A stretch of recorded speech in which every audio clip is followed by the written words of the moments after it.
మీరు కనుక medical field లో ఉంటూ హిందీ మాట్లాడడానికి కష్టపడితే ఐ ప్రామిస్ యూ ఈ రీల్ మీకు చాలా హెల్ప్ఫుల్ గా ఉంటుంది. సో కొన్నిసార్లు మీకు పేషెంట్స్ అడగొచ్చు ఈ టాబ్లెట్ మనం ఎలా వేసుకోవాలి, ఎప్పుడు వేసుకోవాలని, అండ్ వాళ్ళకి తెలుగు రాకపోవచ్చు. సో ఆ సిచ్యువేషన్ లో మీరు వాళ్ళని హిందీలో ఎలా రెస్పాండ్ అవ్వాలో నేను మీకు ఈ రీల్ లో చెప్తాను. ఇది మార్నింగ్ ఎంప్టీ స్టమక్ తీసుకోండి అని మీరు వాళ్ళకి అనాలనుకుంటే ఇసే సుబహ ఖాళీ పేట్ లీజియే అని అనాలి. ఇసే అంటే దీన్ని, సుబహ అంటే మార్నింగ్, ఖాళీ పేట్ అంటే ఎంప్టీ స్టమక్, లీజియే అంటే తీసుకోండి. ఇసే సుబహ ఖాళీ పేట్ లీజియే అని అనండి. ఇది మార్నింగ్ బ్రేక్ఫాస్ట్ తర్వాత తీసుకోండి. ఇసే సుబహ నాష్తే బాద్ లీజియే. నాష్తే బాద్ అంటే బ్రేక్ఫాస్ట్ తర్వాత. సో ఇసే సుబహ నాష్తే బాద్ లీజియే. ఇది మధ్యాహ్నం భోజనం ముందు తీసుకోండి. ఇసే దోపహర్ ఖానే సే పెహలే లీజియే.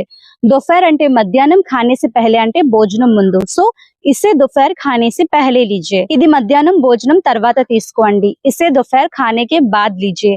ఖానే కే బాద్ అంటే భోజనం తర్వాత. అలానే ఇది రాత్రి భోజనం ముందు తీసుకోండి.